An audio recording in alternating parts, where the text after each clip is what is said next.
Good evening and welcome to the National Library of Australia.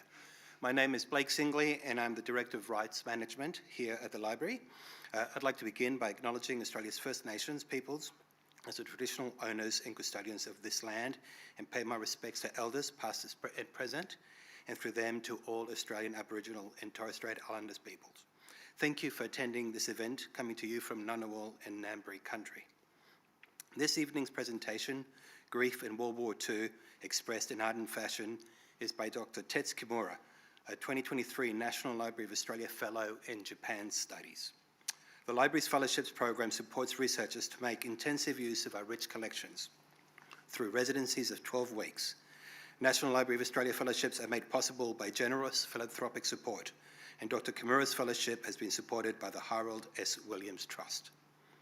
Dr Tets Kimura is an interdisciplinary researcher based at Flinders University, where he specialises in art history, cultural history, fashion, and Asian studies.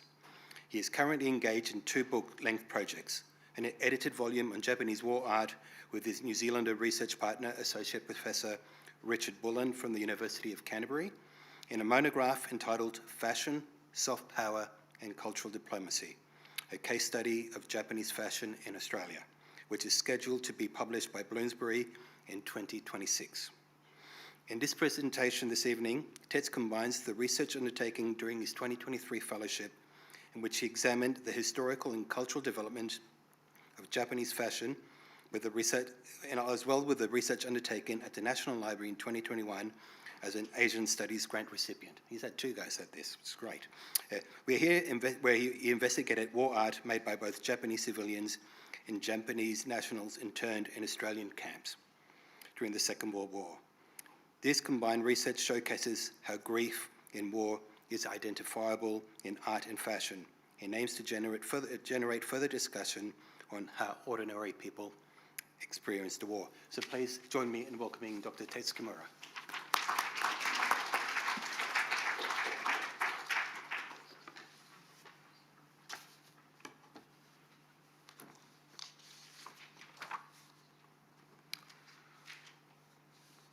Thank you for your kind introduction, Blake. I cannot thank the National Library, which has provided me with 2 opportunities, an Asian study grant in 2021 and a fellowship that I started last year and I'm about to finish it next week. I would like to thank all the staff members at the library and colleagues I have met here, and also the Harold S. Williams Trust, which supported both of my residencies. I'm giving this presentation in Canberra, the national capital of Australia. I acknowledge the traditional custodians of this land and pay my respect to the elders past, present, and emerging. I would also like to pay my respects to Indigenous people outside Australia, including those in Okinawa and Taiwan, where I conducted my research in the last few years.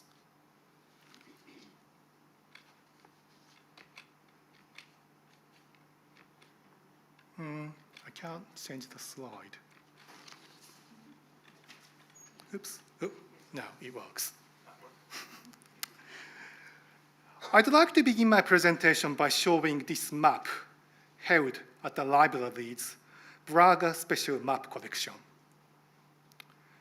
The map was published in the Southern China Morning Post in March 1941, 9 months before Japan joined the Second World War in December 1941. The small caption at the bottom of the map says, "The 3 stages of Japan's new order in Asia," as shown by a map published in the New York Times, according to which, quote, "This map is based on authoritative though unofficial statements made by Japanese military spokesman," end quote. The map shows 3 stages of Japanese expansion The first stage, or the smallest circle, had already been completed by March 1941. The second stage, which would be completed by March 1942, a year after the publication, includes the whole of Southeast Asia. The third stage includes Australia, which was expected to come later.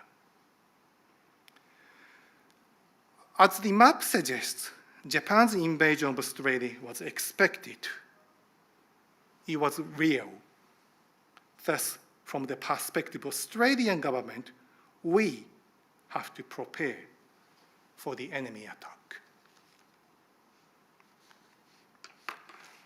I do not deny the fact that two nations, my country Australia and the country of my birth Japan, fought hard against each other.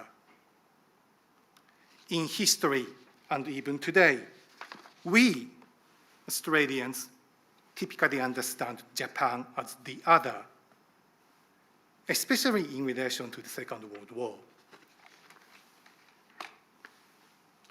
Many Australian POWs were treated horribly by the Japanese. Autobiographic stories, such as those written by Aidan McCarthy, have been published in Australia, which can be read at the National Library, as well as smaller public libraries throughout Australia.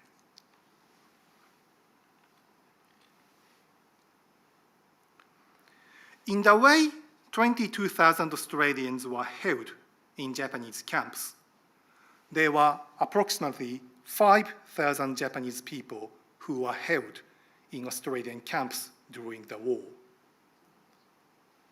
As the most of us are probably aware, Japanese experiences in Australian camps are mostly remembered by the single event of the cholera breakout. In the early hours of August 5, 1944, over 1,100 Japanese POWs attempted to escape from a POW camp near Cowra in New South Wales, which is about 2.5 hours north from Canberra. Armed with improvised weapons such as baseball bats and kitchen knives, the Japanese stormed the fences and overcame the machine gun post.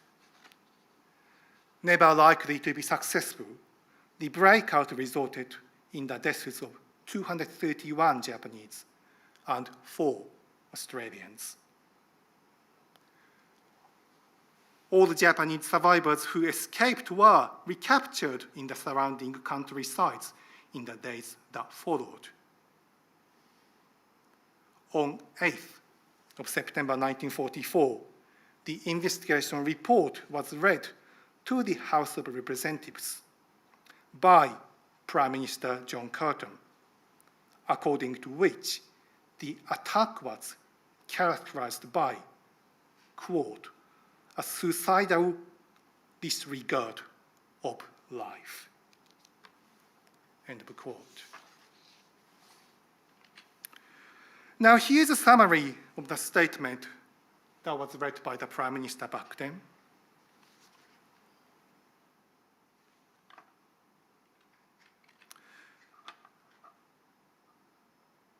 This statement read by the Prime Minister can easily make us recognize that there's a gap between us, Australians, and them, Japanese. From Japan's viewpoint, Japanese POWs follow the Senjin-kun military code, by which a soldier was expected not to survive to surrender the dishonor of capture. It was difficult for Australians to understand the motives behind the fatal military decision to escape the camp where they had been treated humanely. So that is actually a photo image of Senjinku military court. And here is actually what we have in the library. So would you like to pass it on?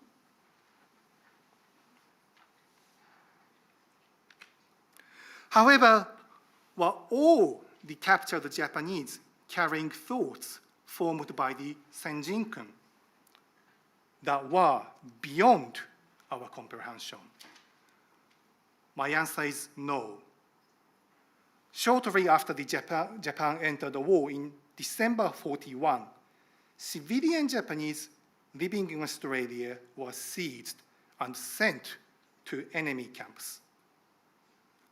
1,140 of them, or 97 to 98% of the total Japanese population in Australia, including 45 Australian-born Japanese who should have been recognized as British subjects, 3 naturalized British subjects with a Japanese background, as well as hundreds of additional Japanese who lived in Australia for decades. In fact, I'm currently conducting a new studies with Dr. Peter Prince. He's sitting over there. To argue how Australia treated these people illegally as Japanese, not as Australians or British subjects. The photo here was taken in South Australian camp where civilian Japanese were kept. They were previously identified as POWs. However, the State Library of South Australia recently agreed to change the caption from Japanese prisoner of war camp to Japanese civilian internees. And I am very thankful for them in making the right decision, because they were not prisoners, they were not guilty of anything.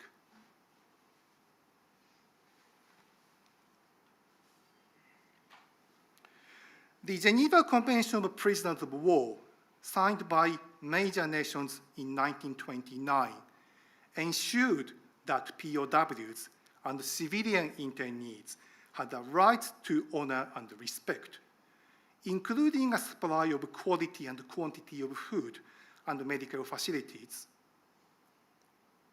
In the Australian camps, accordingly, those who were interned had access to basic needs as well as time for recreation activities.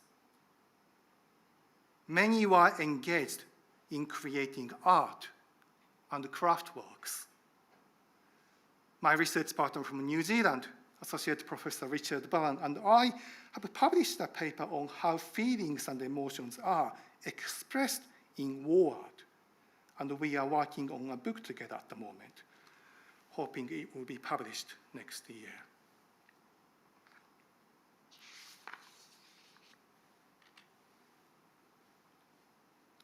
The painting shown on the screen, which Richard and I used in our journal article, was produced by a Japanese POW, Tojiro Mochizuki.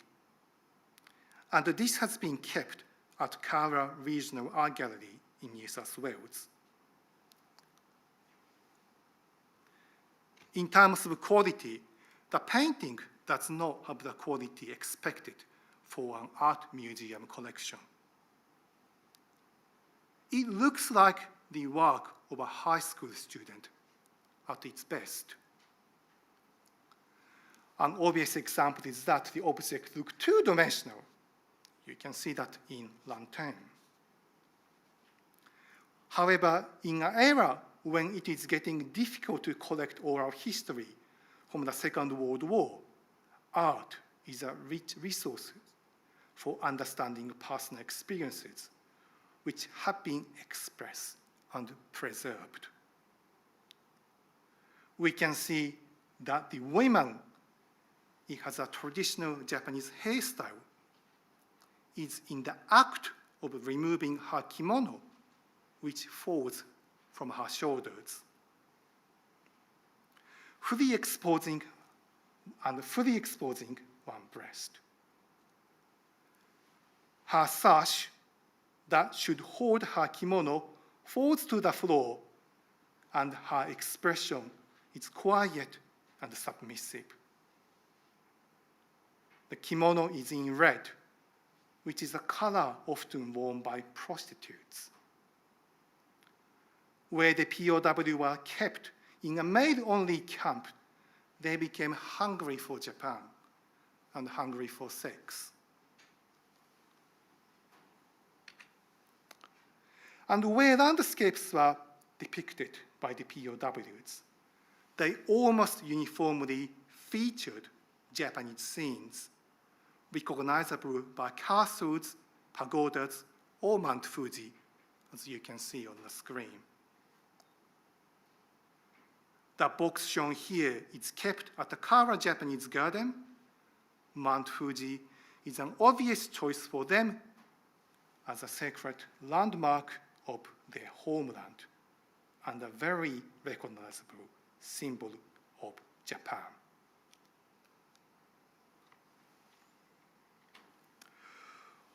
Although POWs and civilian internees were treated generally the same way by Australian officials, no riot or breakout of any kind took place at any Japanese civilian camps in Australia.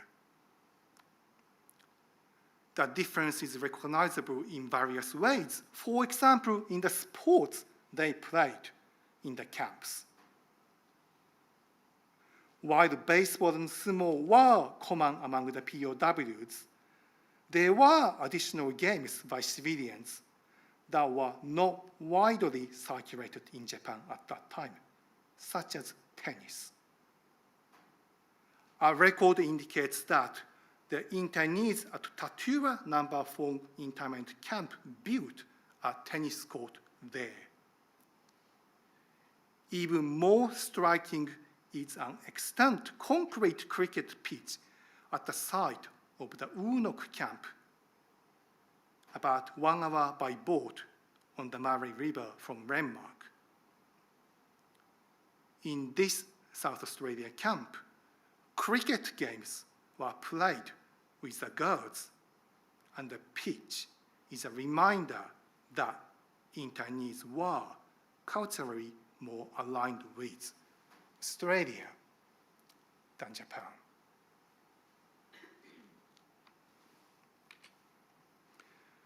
At Loveday Camp in South Australia and its Unok satellite camp, civilian internees had access to fine native Australian hardwoods. A number of beautiful timber objects, such as boxes and seizable three-dimensional sculptures, have survived. Unlike the objects made by the Japanese POWs, where artistic conventions clearly derived from Japanese styles, the sculptures made at South Australian camps are more reminiscent of those by European artists. Another suggestion of how culturally far removed some of the civilians and internees were from the enemy countries with which they were identified by the Australian authorities. The man in this sculpture wears shorts that were not common outfit in Japan in the middle of 20th century. And he's holding a woman and kissing her, another un-Japanese expression of that time. Certainly something not conducted in public spaces. Sadly, after the war was concluded, many of these civilians, including those who were born in Australia and those who spent the majority of their lives in Australia, were repatriated from Australia to Japan. Those who continued living in Australia, approximately 200 of them, bit their tongue and moved on with their lives, rather than revisiting this dark history. In the US and Canada, the governments apologized in 1988 for the mistreatment of 120,000 Japanese Americans and Canadians during the Second World War. To date, no apology has been made by the Australian government for the treatment of the Japanese in this country.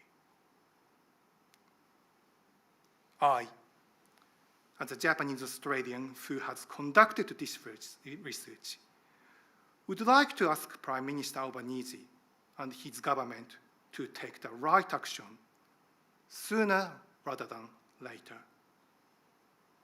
Prime Minister, I'm prepared to talk with you.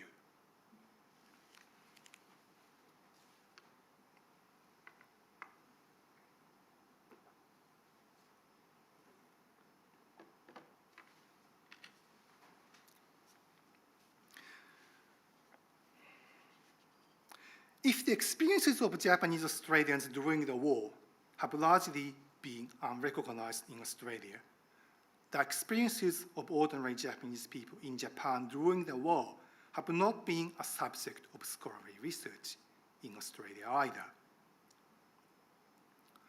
For most who are of my generation or younger, war is unimaginable. We watch movies and play video games, and they are typically set in battlefields. Can we imagine how ordinary people lived during the war?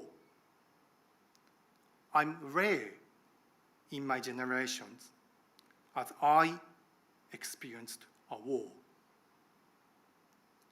I was reporting the Iraq War from Baghdad in 2004 as a journalist. There, I saw ordinary people spending their ordinary days. They eat, they work, they commute, and they are engaged in recreational activities such as playing sport like soccer. One of the largest stores in my neighborhood was a toy store displaying colorful, eye-catching items for fun.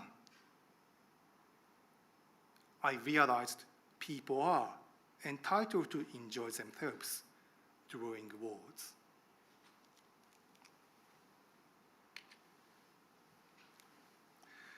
At the National Library, which is not just Australian library, but also a major leading library of the Asia Pacific, where Australia is situated, the library has systematically collected books, journals, magazines, and newspapers from a region, mostly from the countries of Northeast and Southeast Asia. For Asianists such as myself, and many of my colleague researchers here at the National Library, and those who are watching my presentation online, the library offers a lot of treasure boxes, especially if you usually live in small cities or country towns, such as Adelaide, like myself. For me, who studies fashion, being able to access here fashion and lifestyle magazines, as well as historical photos, has advanced a number of my projects. A study of fashion journalism is important to fashion scholars because fashion media have been closely correlated with fashion scenes, trends, and industries. Fashion magazines are, and were especially until the development of social media some 15 years ago, acting as windows into fashion for consumers and public, and also used as a source of inspiration by those who are in the position to dispatch fashion trends, such as designers. As was the case in Australia, Japanese magazines for women contained patterns for them to make clothes by hand at home for themselves and their family members. The photo on the screen is a pattern from the magazine entitled Shufu no Tomo, which is translated as Friend of Housewives. This was printed in 1941, the year when Japan entered the war. In 2021, when I was at the library as an Asia Studies scholar, I found this pattern. Sharon helped me to take a photocopy, which is larger than A3, so that was quite a difficult task. And I brought the photocopy to Japan in 2022 to find out if an ordinary Japanese housewife or mother can make a dress from this pattern. Of course, ordinary Japanese women or men these days, just like Australian women or men, do not normally sew clothes. So I have to find a woman who happen to be a mother and a housewife with some sewing skills, but not a professional who belongs to the fashion or textile industry. After a couple of months and a couple of $100, here's a dress she made from this pattern, which is this one here. And I'm going to pass it around, okay?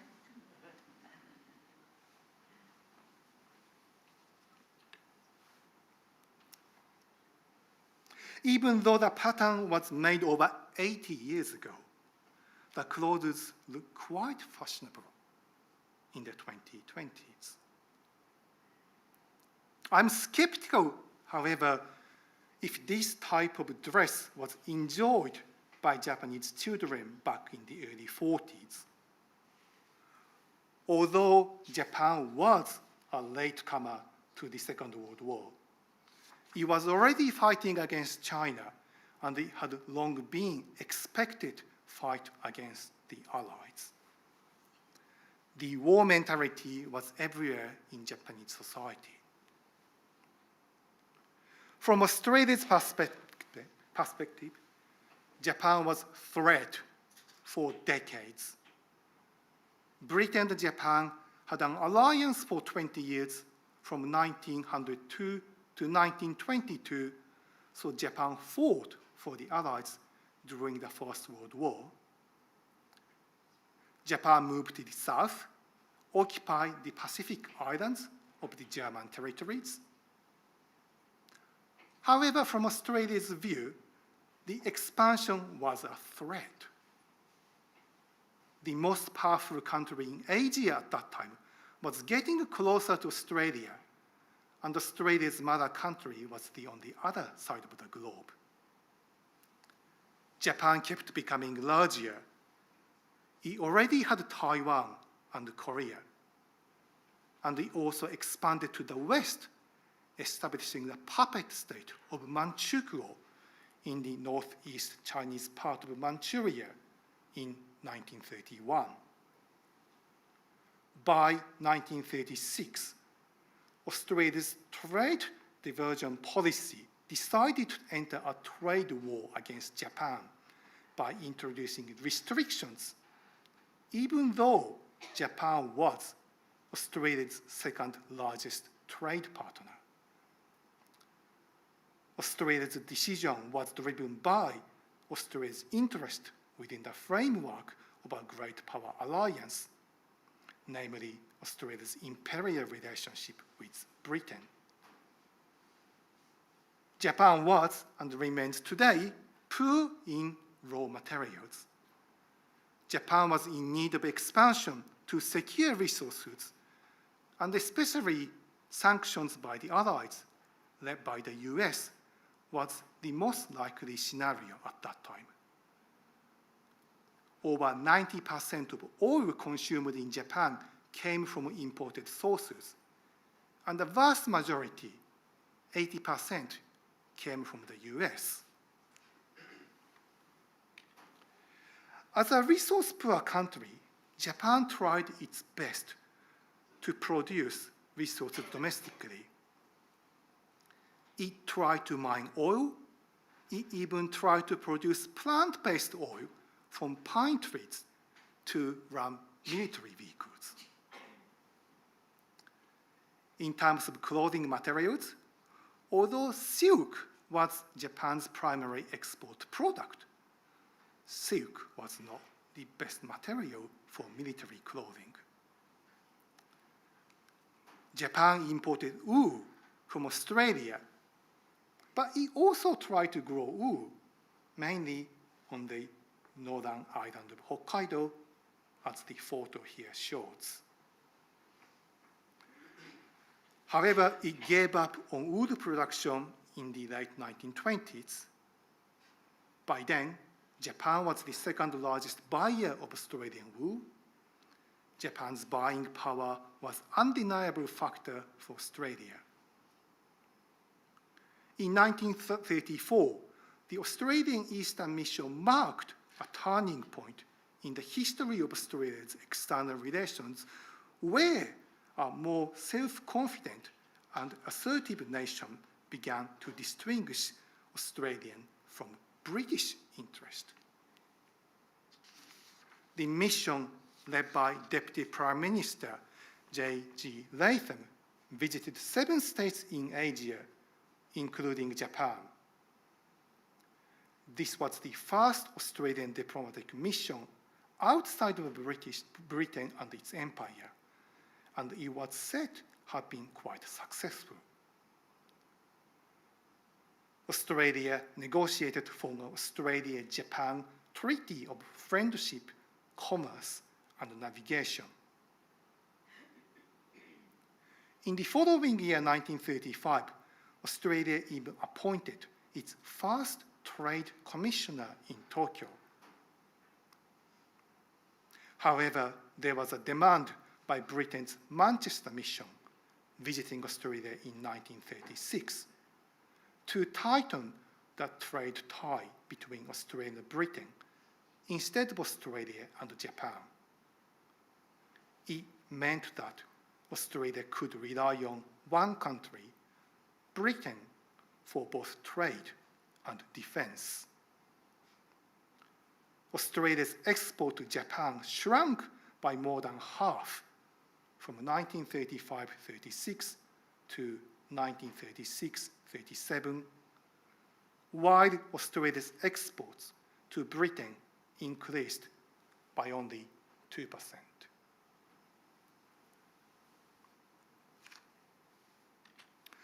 What happened in 1936 and the years that followed remind me that in some ways of what has happened between Australia and China in recent years.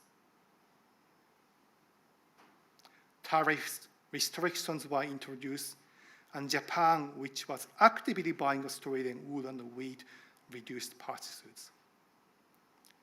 Australia's trade went into red with Japan for the first time in history, and it took 15 years for the damaged trade relationship to recover. Australia's friendship treaty was only signed with Japan in 1976, 40 years after it was initially proposed.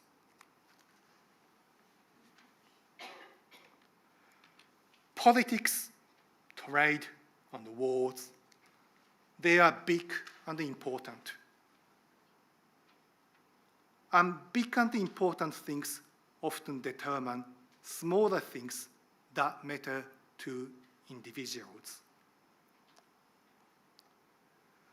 Throughout the 1930s and 40s, until Japan recovered from the war, shortages of materials were evident in the everyday lives of ordinary Japanese people due to trade restrictions and the wartime policy of prioritizing the military.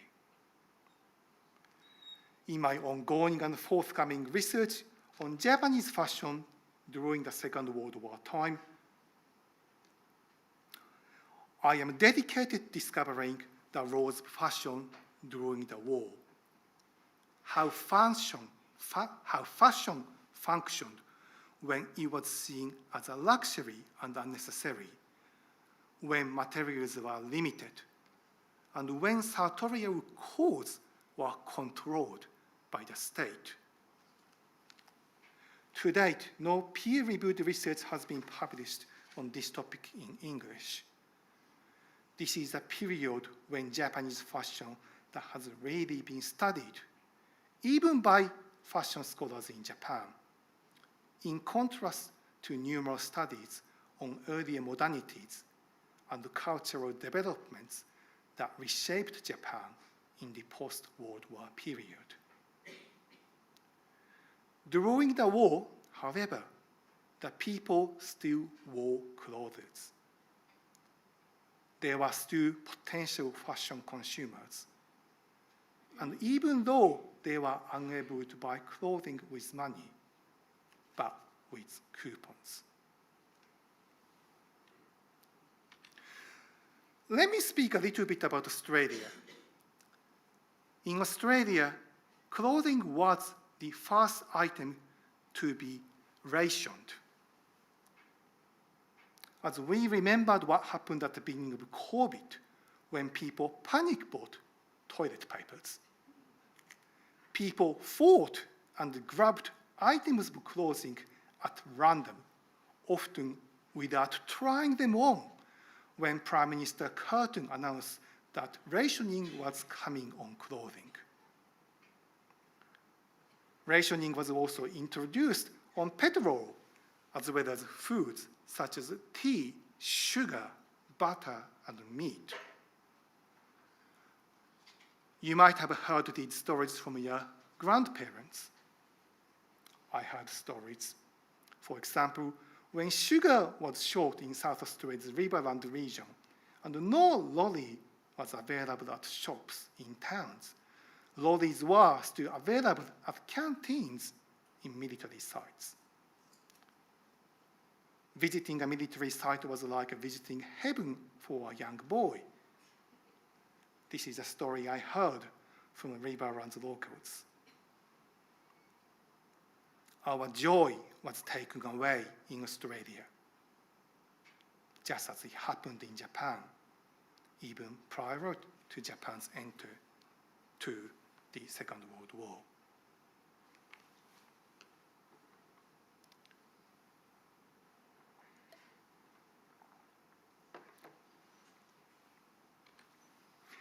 In Japan, the national slogan of "Luxury is the enemy" was introduced in August 1940, and soon posters with this slogan were seen on Japanese street. As I said, Japan was already fighting against China, and the total war was on its way. Rations were introduced for matches in October 1940 in major cities, and soon became nationwide, followed by sugar, rice, miso, soy sauce, cooking oil, and charcoal. As time went by, even coupons, you can see them on the screen, even coupons did not guarantee the purchase of these items due to the extreme shortage. In Tokyo, where there wasn't enough space for growing food and vegetables, it was impossible to attain enough food through coupons, and there was shortage of clothing material, such as cotton, as well. In 1942, clothing coupons were introduced, just like in Australia, as a point system. Those in 6 major cities in Japan had 100 points per year, whereas the rest of the population had 80 points. Here are some examples of what you could get. 1 point for a hanky, 2 points for a pair of socks, 6 points for underwear, 12 points for a pair of trousers, 20 points for a jumper, 40 points for pajamas, and 50 points for a formal dinner jacket. In 1943, inflation was introduced, so the point required to purchase these items increased by 25%. Just like food coupons, clothing coupons did not guarantee the purchase of clothing. It became a subject of availability. So for Japanese white-collar workers, for example, purchasing new clothes for their work became impossible. But it did not matter that much as wearing business attire became discouraged, as Japan had already introduced what's called kokuminfuku, or the National Attire Civilian Clothing Code, in 1940. Perhaps the more direct translation is national clothing. Although this sartorial policy was an order, the kokuminfuku, you can see on the screen, was not strictly enforced until Japan entered the Second World War.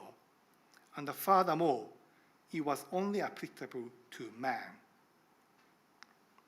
However, it still meant a lot to Japanese sartorial history, as this was the first sartorial order and social expectation since the mid-19th century, when Japanese white-collar workers were made to wear Western business suits instead of the kimono at work.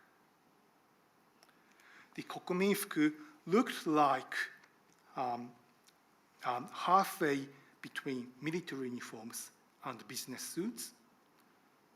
The designs were relatively simple, certainly simpler than business suits. A tie was not required, and neither was a shirt with a collar. Many business people went to local tailors to convert their business attire to kokuminfuku. Also, kokuminfuku were to be worn on all occasions, so only one set of clothing, maybe two, rather than multiple, needed to be owned by one Japanese male adult. Kokuminfuku typically came in what is called the national defense color, or khaki in plain English, but they could be in other conventional colors such as gray or brown. I've not seen anything in bright colors or even in navy, but I'm assuming navy may be an okay color. If one needed to purchase it, it was available at shops only at the cost of 14 coupons, which was a lot more economical than an ordinary business suit. Kokuminfuku certainly had an effect on saving textile material resources and raising the war spirit. As for women, in 1942, drawing from the same concept, the hyojunfuku, which can be translated as ordinary clothing, styles were announced. There were largely two styles, Japanese kimono and Western. Just like the kokuminfuku, the clothes could be worn for all occasions, providing more mobility than formal Western dresses or Japanese kimono.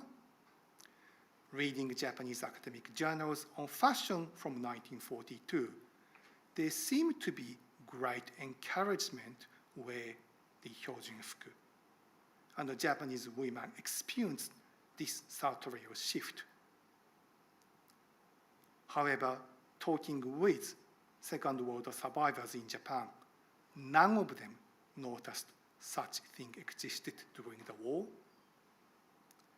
The war mentality was already deeply penetrated to ordinary Japanese people, and thus traditional Japanese work pants of monpe, commonly and originally worn by women for agricultural work on countrysides, already became de facto pants in cities around 1942.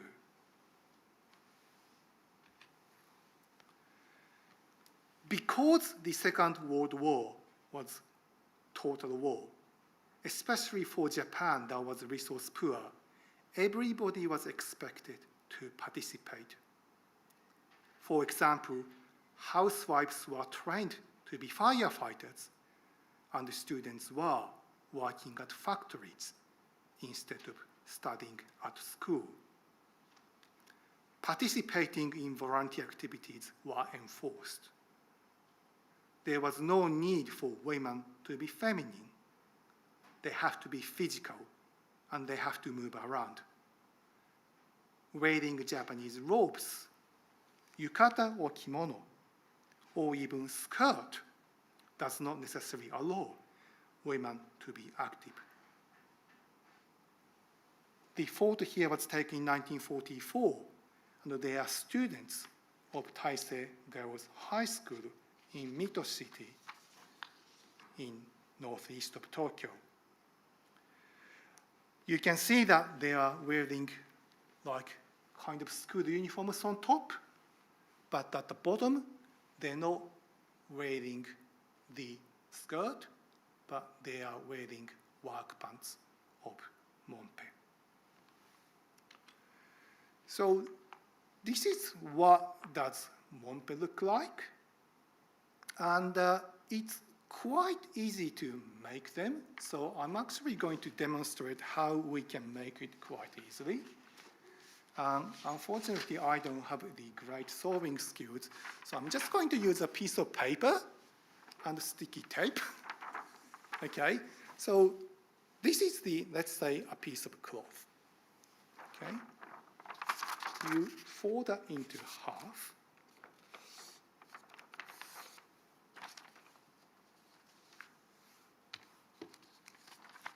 Okay, and you cut like that.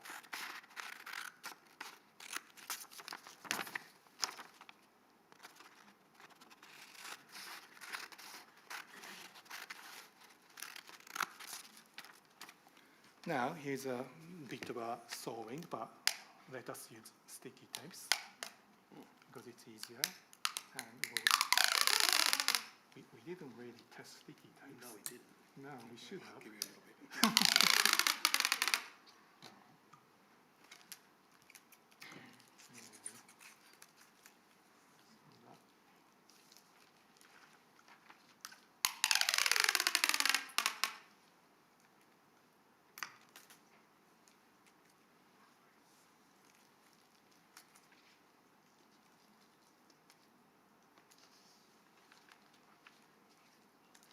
Okay, so I just stitched the side, okay?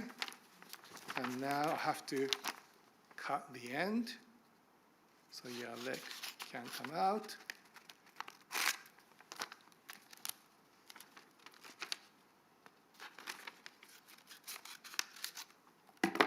Okay, and that we actually need them. So cut like that, fold into half, and cut there. Okay, now we need smaller ones. So that goes there to make extra room for the legs. Bit shorter, please. It doesn't have to be that long.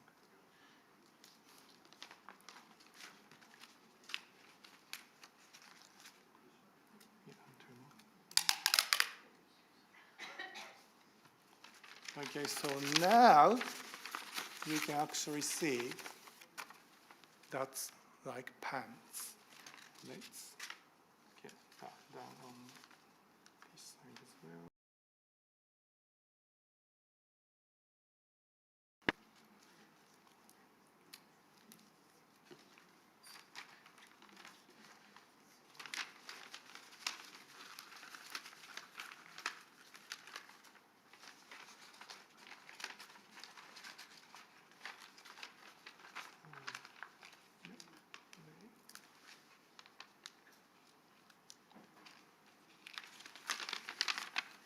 So now you can see that it's like trousers, right? And I'm going to pass this around. The great thing about this is there's no waste. Okay.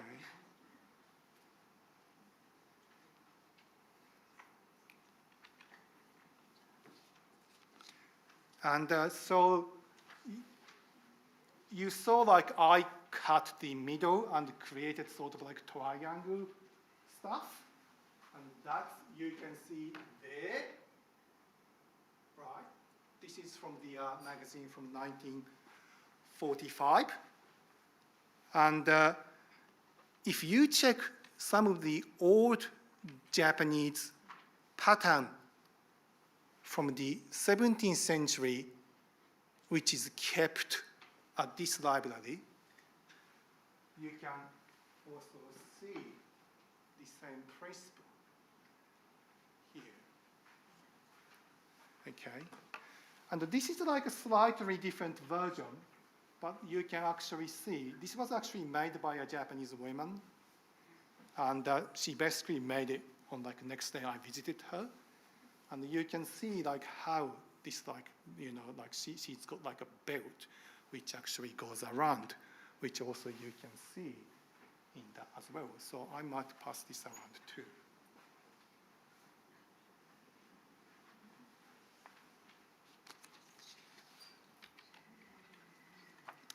Now, reading women's magazine from the wartime, any articles related to fashion focus on how not to waste, how to recycle, and how to contribute to the war by so doing.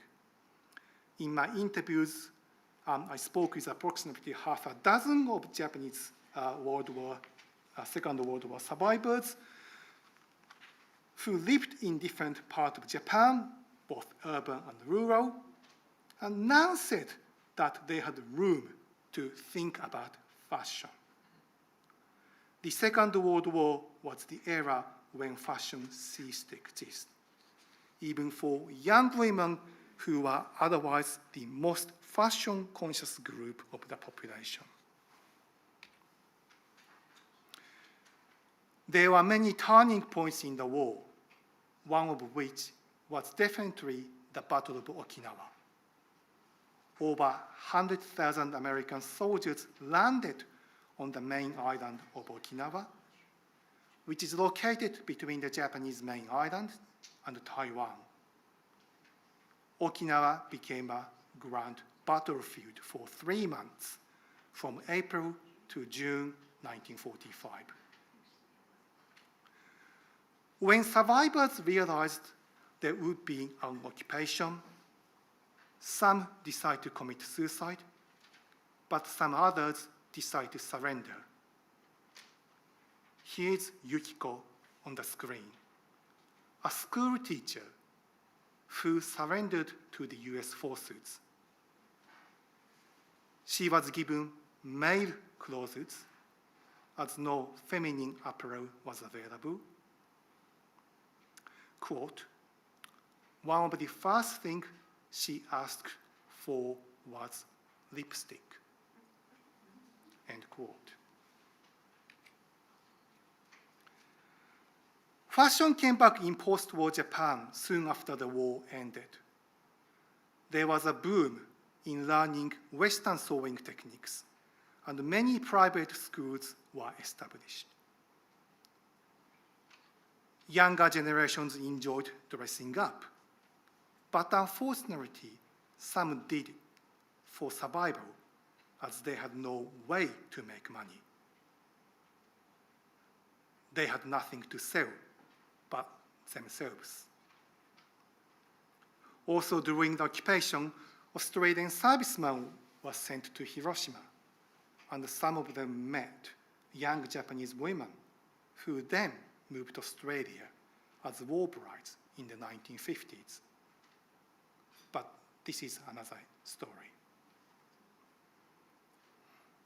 In the post-war Japanese women's magazines, patterns for Western dresses emerged, and of course, there was much waste as they needed to cut fabrics in curved shapes. the lifestyle magazine that have been promoting the value of fighting for Japan were now focused on how women could enjoy and achieve a better life. This woman on the front cover of the August 1948 edition of Shufu no Tomo is smiling, showing her teeth, and her lips are decorated with lipsticks. She also shows her feminine body shape. Her shoulders are naked, and the shape of her round breasts is visible. The war was truly over. And looking back at the history from the 21st century, I can see that this was the beginning of a new Japan that enjoyed growth when society was filled, it's full of hopes. Let me conclude my presentation by saying that a large body of research and published personal accounts on the Second World War have focused on tragic experiences such as those from battlefields and how they suffered at home from military attacks, internal policing, and hunger. Fashion and art might be two of the least related topics when people think about the war. But we are humans who express ourselves through art and fashion. War or no war, we are associated with art and fashion. I'm pleased that I have advanced my research on these topics with two of the National Library scholarships, and I'd like to end my presentation by thanking the library once again and for providing me with the opportunities. Thank you.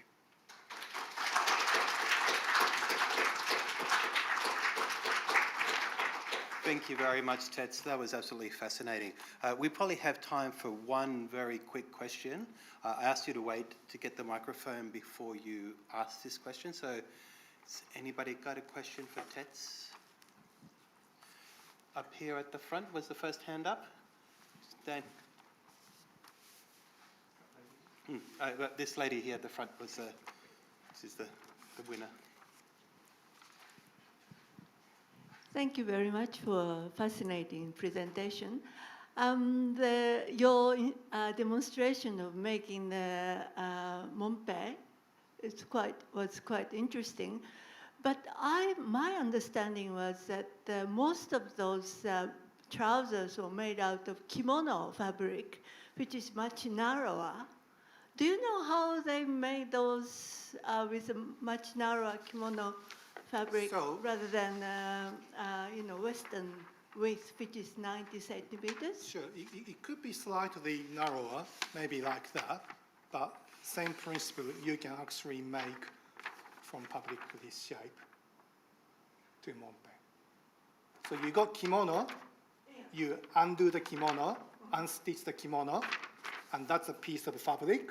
Yeah. Okay, shapes of like that. Okay, then from this, you can make monpe in the way I did. Yeah. Yeah. Thank you. Well, unfortunately, we are out of time, but just a couple of quick plugs before we go. I hope you can join us for our fellowship lecture, Mining Modjeska's Archive, on Thursday, 20th of June at 5:30 p.m. In this lecture, the 2024 National Library of Australia Fellow in Australian Writing, Dr. Bernadette Brennan, will share a little of what she has discovered within the archives of award-winning writer and editor Drusilla Modjeska, and explore some perennial questions about ethics in biographical research and writing. If you'd like to hear other lectures or performances by our fellows, these can be found on the library's website or YouTube channel. So thank you for attending this evening, and please join me once and again in congratulating Dr. Tets Kimura and thanking him for his fantastic presentation.